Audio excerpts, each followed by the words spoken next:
السلام علیکم ورحمۃ اللہ وبرکاتہ۔ تو آج ہم مفتی سلمان نظری صاحب کا بیان سنیں گے کہ سلطان صلاح الدین ایوبی کے بارے میں حضرت نے کیا کہا۔ 2 اکتوبر کے دن سلطان صلاح الدین ایوبی نے بیت المقدس کو فتح کیا تھا۔ تو 2 اکتوبر والے دن مجھے ٹائم نہیں ملا، تو میں آج یہ ویڈیو بنا رہا ہوں۔ 2 اکتوبر 1187 عیسوی میں سلطان صلاح الدین ایوبی نے بیت المقدس کو فتح کیا تھا۔ 1187 عیسوی یعنی کہ 582 یا 583 ہجری ہوتا ہے۔ تو چلیے مفتی سلمان نظری صاحب کا بیان سنتے ہیں کہ سلطان صلاح الدین ایوبی کے بارے میں حضرت نے کیا کہا۔ چلیے بیان سٹارٹ کرتے ہیں۔ صلاح الدین ایوبی کون ہے؟ ایک وہ مجاہد ہے، سپاہی تھا اور نور الدین زنگی کی تربیت میں رہنے والا، کشا کشا چلتا تھا۔ بسا اوقات ایسا تھا کہ خاندان الگ تھا، بڑے لوگوں کا، پیسے والوں کا خاندان تھا، لیکن اللہ جس کا دل بدل لے اور جس کو کام پر لگائے تو پھر دنیا کے تماشوں سے اس کا جی اٹھ جاتا ہے۔ وہ نکلا۔ یہ وہ زمانہ تھا جب عیسائیوں نے بیت المقدس پر قبضہ کر لیا تھا، مسلمانوں پر پابندی لگائی تھی، قتل عام کیا تھا، فلسطین کو خون سے نہلا دیا تھا۔ اس وقت یہ خبریں پھیلتی تھی۔ بغداد میں کسی اور کی خلافت تھی، مصر میں کسی اور کی تھی، شام میں، یمن میں، عراق میں الگ الگ خلفاء موجود تھے، لیکن بس یہی کہ سو رہے تھے یا اپنے حرم خانوں میں عورتوں کو رکھے ہوئے۔ بہت سارے الگ الگ اسلامی خلفاء میں بھی بعض عیاشیاں آئیں۔ اس زمانے میں یہ اٹھتا ہے ایک سپاہی جس کی راتوں کی نیند بے قرار ہے اور اس کا چین و سکون ختم ہو چکا ہے۔ صرف ایک ہی سوچ کہ قبلہ اول اگر آج ان لوگوں کے ہاتھ میں ہے جہاں سے میرے آقا کی معراج ہوئی، جہاں میرے آقا نے ہزاروں انبیاء کی امامت کی، وہ اگر آج ہمارے درمیان نہیں ہے تو پھر ہماری کوئی عزت باقی نہیں ہے۔ یہ سوچ لے کر کے نکلا اور اس کے بعد مصر جب تشریف لائے، یہاں پر نور الدین زنگی کے انتقال کے بعد صلاح الدین ایوبی کو سپہ سالار بنایا گیا، مصر کا گورنر بنایا گیا۔ مصر کی گورنری آنے کے بعد سب سے پہلے قسم اٹھاتا ہے یہی صلاح الدین، کہتا ہے کہ اللہ کو گواہ بنا کر کہتا ہوں اس وقت تک چین سے اپنے گھر میں نہیں آؤں گا جب تک بیت المقدس میں اپنا مصلی نہیں بچھاؤں گا۔ اتنا ہی نہیں، ایک جگہ سے گزرتے ہوئے ایک بڑھئی کو دیکھا جو ممبر بنا رہا تھا اور پوچھا بہت خوبصورت ہے، میں خرید لوں؟ کہا لے لو۔ کہا اسی دن یہ نیت کر لیا کہ اس ممبر کو میں بیت المقدس میں ضرور لگاؤں گا۔ اور وہی ایک حوصلہ ہے، ایک عزم ہے، اور اس کے بعد نکلے۔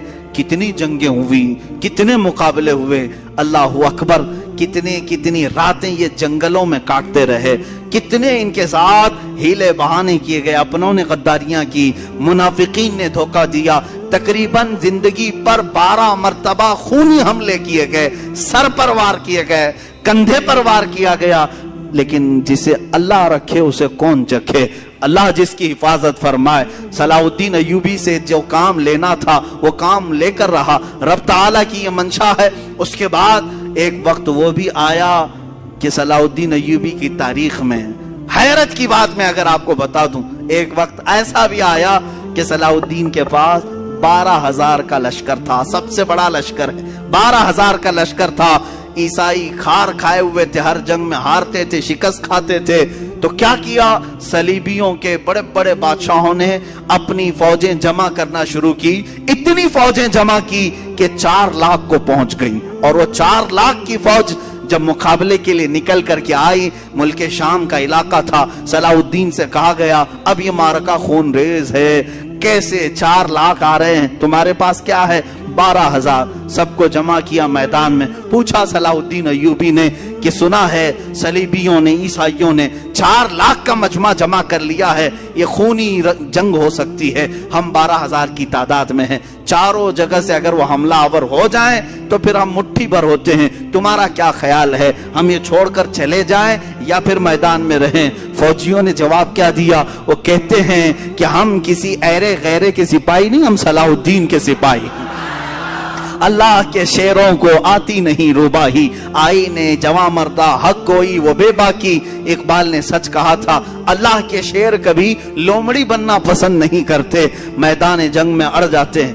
اس کے بعد ہوا یہی، تاریخ نے دیکھا صلاح الدین ایوبی کی 12,000 کا یہ لشکر میدان میں اترا، 4 لاکھ کی فوج کو انہوں نے 3 دن کے اندر اپنی سیاسی بصیرت سے ایسے ٹکڑوں میں تبدیل کیا کہ تقریباً 8 ٹکڑوں میں الگ الگ انہیں بانٹ دیا، الگ الگ طریقے سے، اور مقابلے کے بعد تاریخ نے آج، یہ میری اپنی لکھی ہوئی بات نہیں کہہ رہا ہوں، عیسائیوں کے جو بڑے مورخ ہیں، تاریخ داں ہیں، انگلینڈ کے جو بڑے تاریخ داں ہیں، انہوں نے لکھا ہے کہ 4 لاکھ کی ہماری فوج کو صلاح الدین نے دھول چٹا دیا، دھول چٹا دیا، سب شکست کھا کر کے چل پڑے۔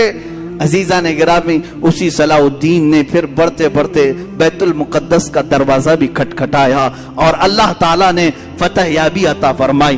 جس دن بیت المقدس فتح ہوا، ظہر کی اذان خود صلاح الدین ایوبی نے دی ہے اور نماز بھی پڑھائی ہے، اس کے بعد ایک بہترین خطبہ بھی دیا اسی منبر پر کھڑے ہو کر کے۔ بیت المقدس فتح ہونے کے بعد کرنا کیا چاہیے تھا؟ جنہوں نے مارا تھا مسلمانوں کو انہیں پکڑ لیتے، جنہوں نے مسلمانوں کا مال لوٹا تھا انہیں پکڑ لیتے، جو وہاں عیسائی تھے۔ نہیں، صلاح الدین ایوبی نے بیت المقدس کے دروازوں سے آواز لگائی کہ جو امن کے ساتھ رہنا چاہتا ہے صلاح الدین اس کے لیے امن کے دروازے کھولتا ہے، اور جو جانا چاہتا ہے جتنا مال یہاں سے لے کر جا سکتا ہے، کسی کی گردن پر تلوار نہیں رکھی جائے گی۔ یہ بھی انگریز تاریخ دان نے لکھا ہے کہ اتنا زیادہ معاف کرنے والا کسی جرنیل کو ہم نے دنیا میں نہیں دیکھا۔ اور وہ ملک ناروے، جہاں پر کٹر لوگ رہتے ہیں، ناروے اور ڈنمارک جیسے آج بھی یورپ کی کنٹریز ہیں، آپ کو حیرت ہوگی، انہوں نے اپنے ملکی قانون کے اعتبار سے صلاح الدین ڈے منانا شروع کیا۔ صلاح الدین ڈے منا رہے ہیں۔ ارے میاں تم کو کیوں صلاح الدین ڈے؟ وہ کہتے ہیں کہ ہم نے ایسا صلاح الدین دیکھا ہی نہیں ہے، یہ اللہ تعالیٰ کی طرف سے پیدا کیا ہوا مجاہد اعظم تھا۔ تو ماشاء اللہ بہت ہی اچھا بیان تھا۔ ویڈیو اینڈ کرنے سے پہلے میں ایک چیز کہنا چاہوں گا، یہ ویڈیو میرے پاس بھی تھا، یہ بیان، لیکن مجھے مل نہیں رہا تھا، تو میں نے کسی اور کے چینل سے یہ بیان لیا۔ تو جس کا بھی چینل تھا اس سے میں کہنا چاہوں گا، یا پھر جو بھی لوگ ہیں جو بیانوں میں میوزک ڈالتے ہیں، تو ان سے میں یہ کہنا چاہوں گا کہ میوزک مت ڈالا کریں، کہ میوزک کی وجہ سے بیان سمجھ میں نہیں آتا ہے۔ اور اس ویڈیو کو، اس بیان کو زیادہ سے زیادہ لوگوں تک شیئر کریں، اور ملتے ہیں ہم اگلے ویڈیو میں، تب تک کے لیے دعا میں یاد رکھیں۔